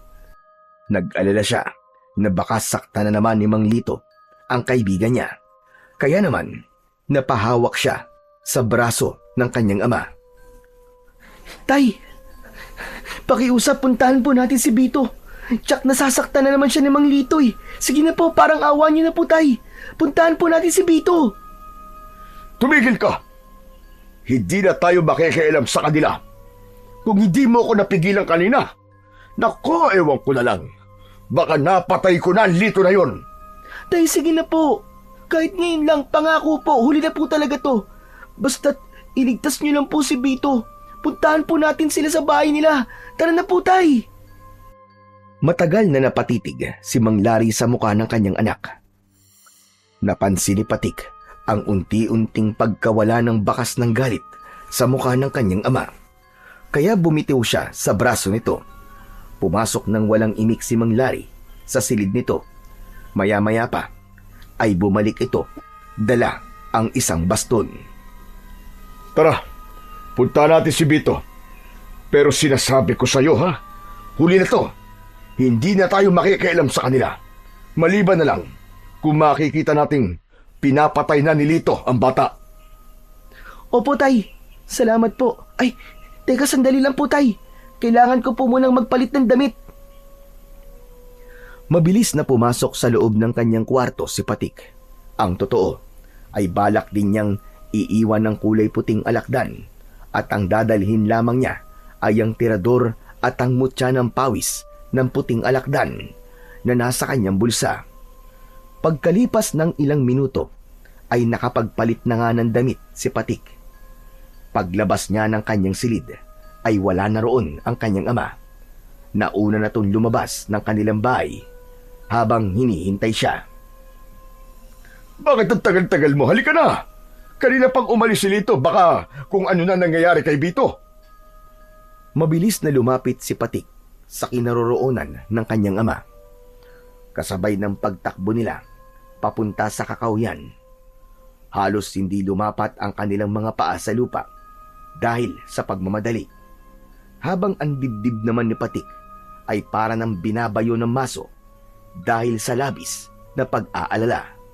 Pagkalipas ng ilang minuto ay narating na nila ang bahay ni Mang Lito pero nagulat sila sa kanilang nadatnan. Nagtago ang mag-ama sa likod ng puno habang nakasilip si Patik sa kinaroroonan ni Mang Lito at Bito. Nagulat si Patik nang makilala ang kaharap ng mag-ama.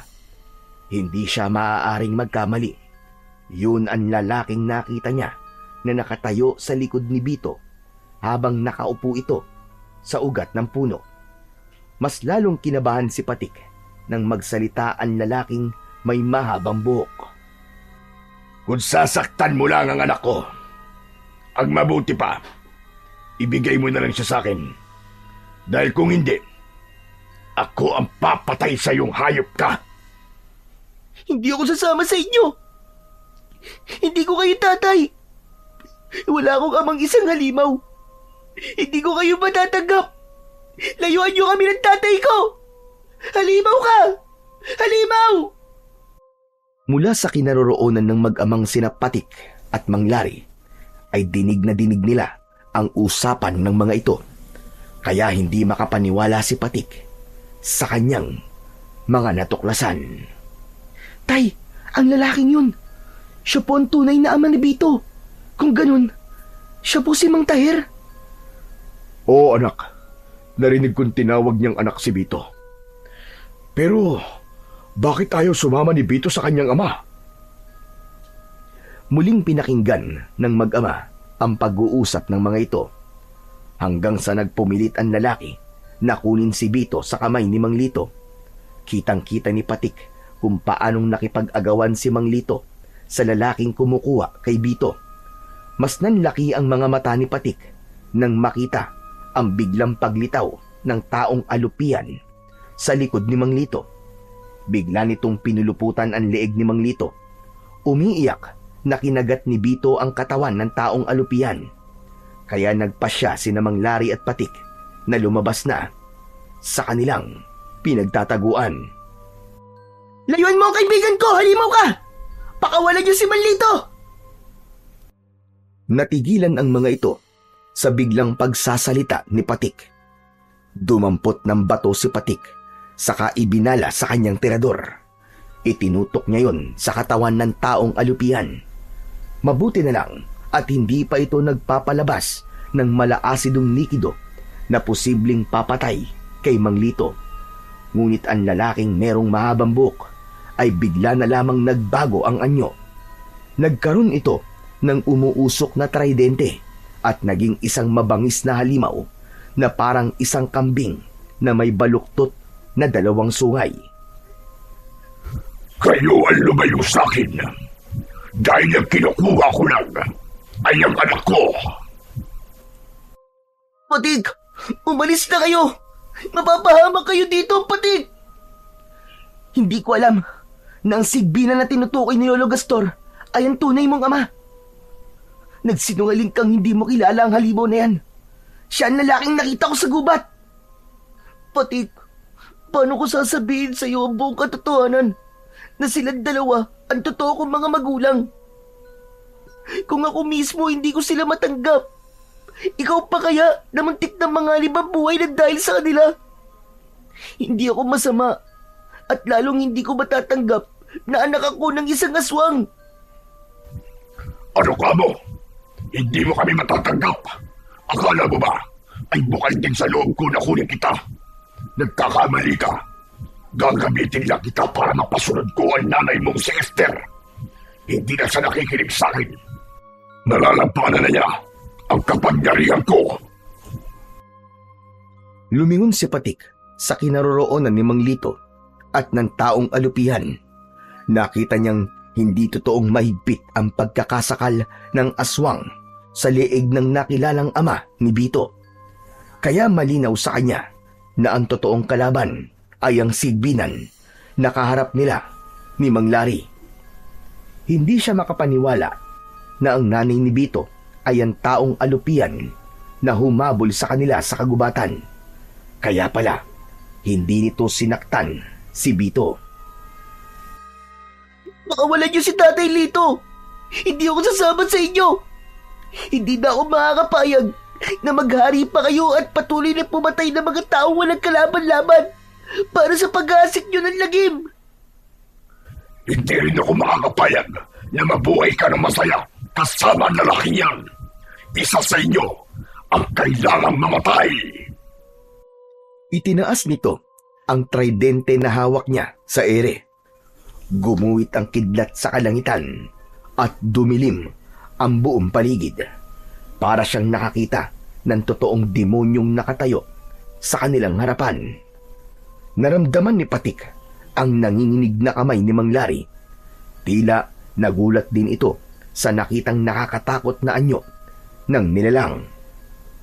Itinutok ni Patik ang kanyang tirador sa muka ng halimaw, kasabay ng nararamdaman niyang pag-iinit ng mutya sa loob ng kanyang bulsa.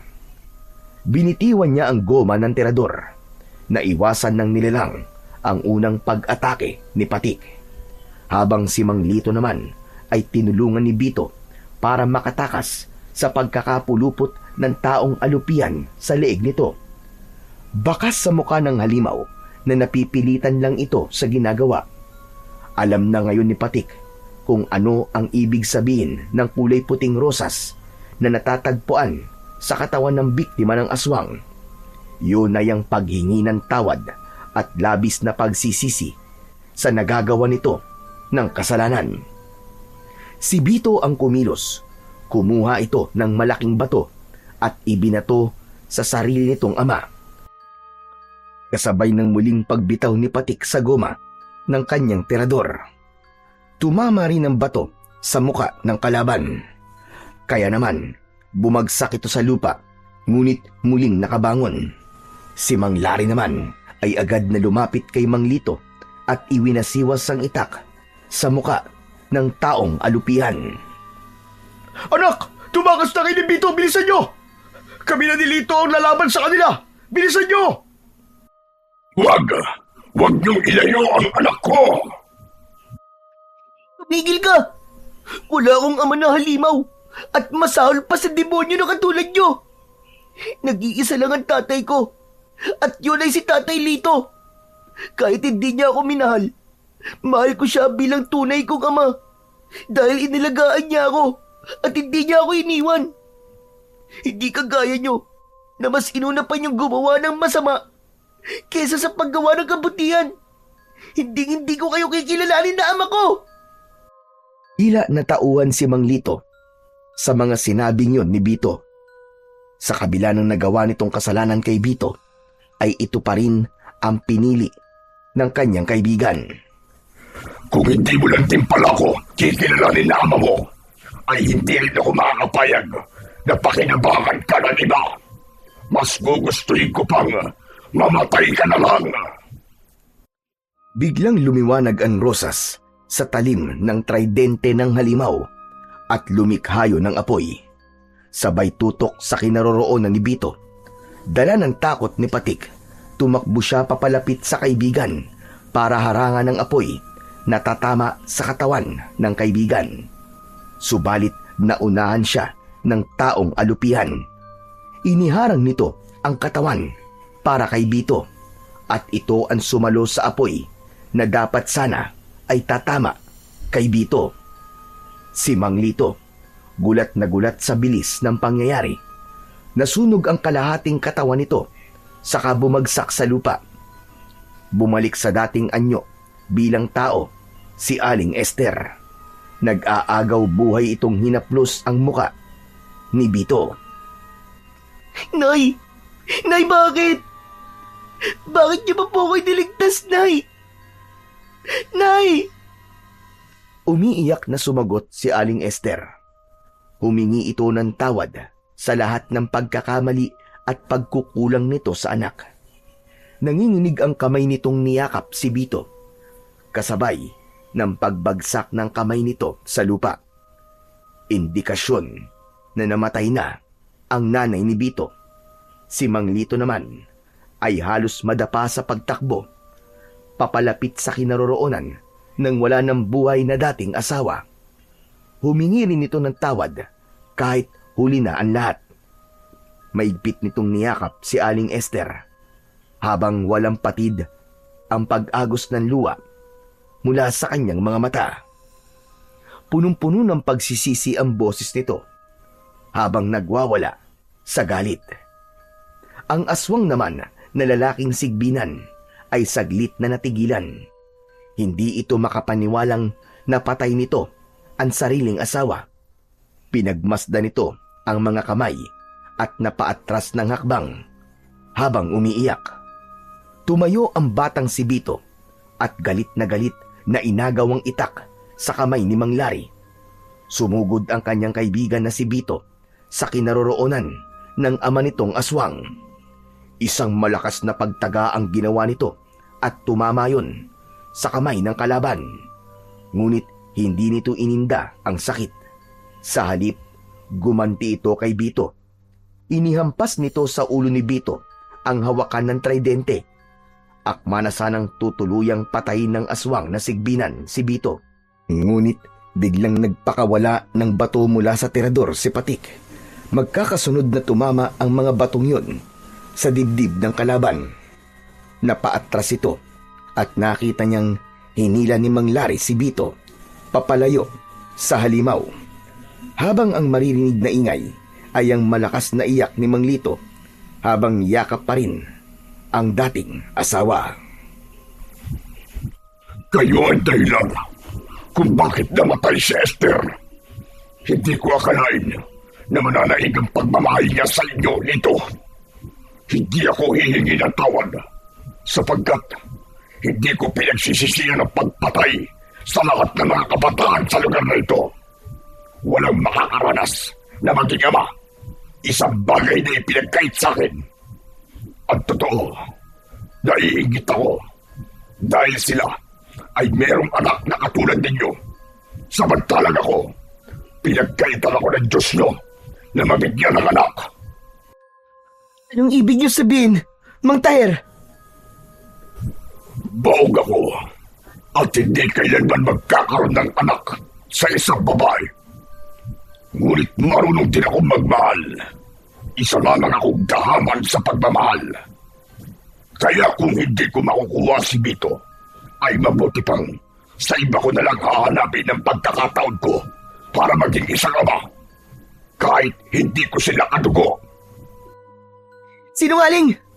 Kung totoong hangad mo lang na maging isang mabuting ama, hindi mo kailangan gumamit ng itim na kapangyarihan para ikulong ang isang tao sa katawan ng isang halimaw. Kung ganun, ay hindi mo totoong anak si Bito. Gagamitin mo lang siya sa paggasik mo ng lagim. Wala kang kasing sama.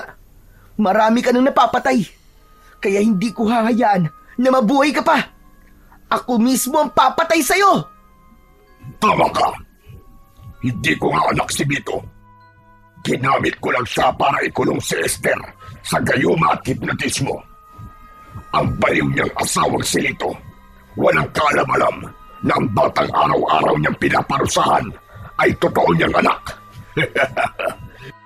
Kahit na kailan ay walang ibang nakasiping na lalaki si Esther maliban sa aming dalawa.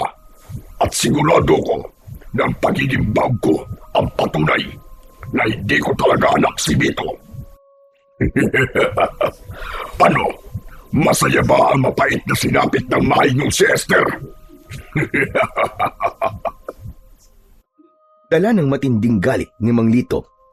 Inagaw nito ang itak sa kamay ni Bito at ito mismo ang sumugod sa kinaroroonan ng aswang na sigbinan. Ngunit naiwasan nito ang unang pag-atake. Sumugod na rin sina Bito at Patik gamit ang malalaking bato. Habang si Mang Lari naman ay kumuha ng maraming bato para ibala sa tirador ni Patik. Halos lahat ng bato ay tumama sa katawan ng aswang. Umikot sa ere ang aswang, nasigbinan at magkakasabay na umangat ang kanilang mga paa sa lupa. Tumalsik sila dahil sa malakas na kapangyarihan ng kalaban. Kasabay ng pagbagsak nilang lahat sa lupa. Muling narinig ang malakas na boses ng aswang. Ako si Taher, ang hari ng mga aswang na sigbinan at nag-aalaga sa mga taong alapian. Wala kayong magagawa sa kapangyarihan ko. Mamamatay kayong lahat sa mga kamay ko at mabibiyag sa malakas kong hipnotismo. Dahil ako ang maghahari sa buong sanlibutan! Mula sa pagkakahiga sa lupa, ay pinilit ni Patik na tumayo. Humarap siya sa kalaban na inaakala niya ay matatalo niya kagad. Tila hindi ito nasasaktan sa tumatamang bato mula sa kanyang tirador. Naramdaman niyang lumapit sa kanya si Mang Lari. Ganon din si Mang Lito na lumapit kay Bito. Niyakap nito ng mahigpit si Bito at umiiyak habang humihingi ng tawad. Kaya lang, bigla silang nakarinig ng malalakas na pag-angil at ganun na lamang ang panlalaki ng kanilang mga mata. Nang tumambad sa kanilang paningin ang 5 taong alupian. Hindi maaaring magkamali si Patik. Ang 5 taong alupian ay ang 5 batang nauna nang napabalitang nawawala. Anak, tumakas na tayo. Marami sila. Ginawa niyang taong alupian ng 5 bata. Tara na! Sandali lang po, Tay. Kayo na lamang po tumakas dahil haharapin ko siya. Panahon na para pigilan ko ang kanyang kasamaan. Ano ba nangyayari sa'yo, anak? Wala tayong laban sa kanila. Mamamatay tayo lahat dito. Hindi pinansin ni Patik ang kanyang amang si Mang Lari. Sa halip, tinukot niya ang kanyang mutya sa kanyang bulsa. Saka itinaas sa ere ang bato. Lumikha yun ng napakalakas na liwanag, kaya't napaatras ang mga kalaban sa nakitang kapangyarihan ni Patik. Mabilis na ikinulong ni Patik ang bato sa kanyang kamao at mabilis na tumakbo sa kinaroroonan ni Mang Taher. Naniniwala siyang ang lahat ng lakas ng 5 batang alupian ay nanggagaling lamang kay Mang Taher. Isasakripisyo niya ang buhay niya, makuha lang ang rosas sa dulo ng talim ng tridente. Magkakasunod na pagsuntok ang ginawa ni Patik at sumugod na rin sina Mang Lari at Mang Lito. Pinagtulungan nilang lahat ang pinuno ng mga aswang.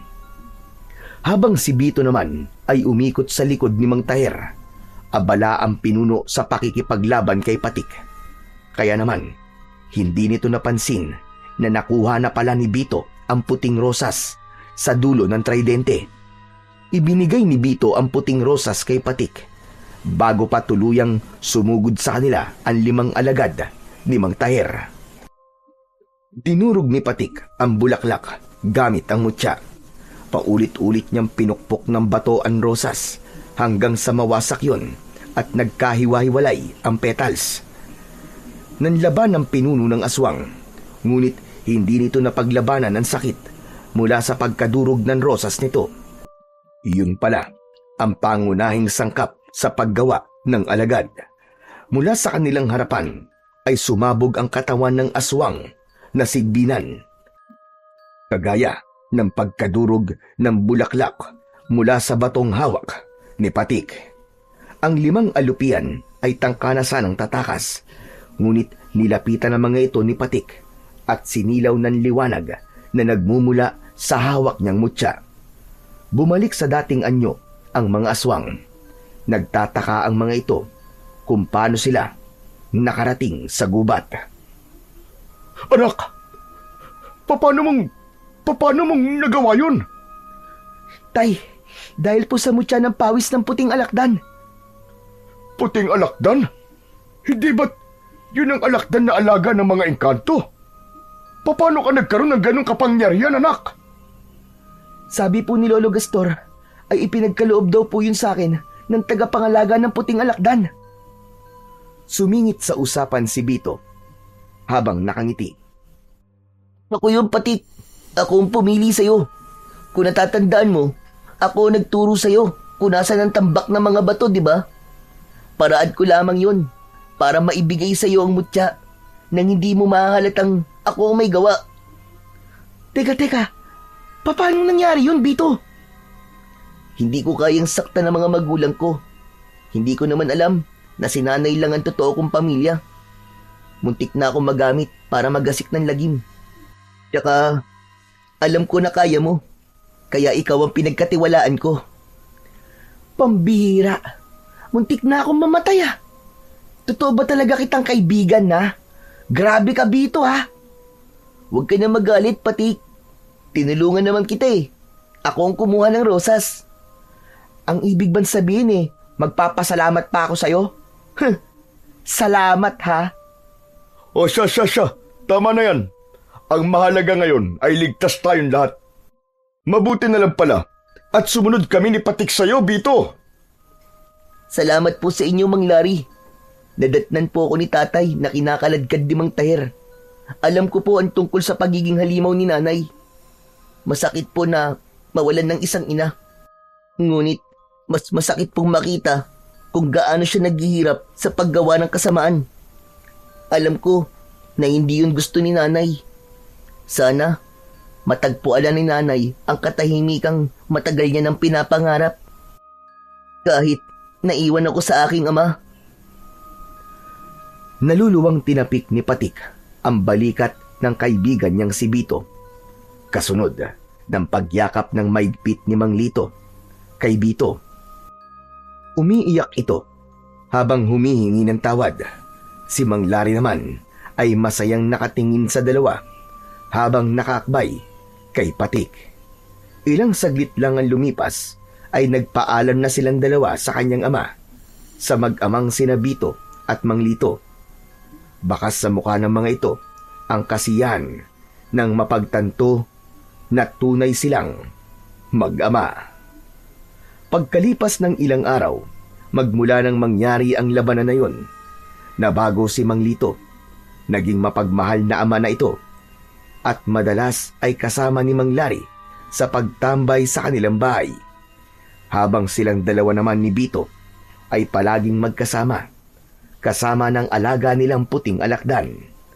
Paminsan-minsan ay bumibisita sila sa bahay ni Lolo Gastor sa gitna ng kagubatan. Simula rin ng araw na yon ay hindi na sila gumamit ng tirador at hindi na rin sila nanguhuli ng mga ibon. Bagkus ay tumulong pa sila sa pangangalaga ng kalikasan at pagtuturo sa mga kapwa nila bata kung paano poprotekta ng kalikasan at ang mga buhay na kumakanlong dito. Hindi rin sila nagpakampante. Patuloy silang nakikiramdam at nagroronda tuwing gabi kasama ang kanika nilang ama na si Mang Larry at Mang Lito. Kasama rin ang mga kalalakihan sa kanilang baryo.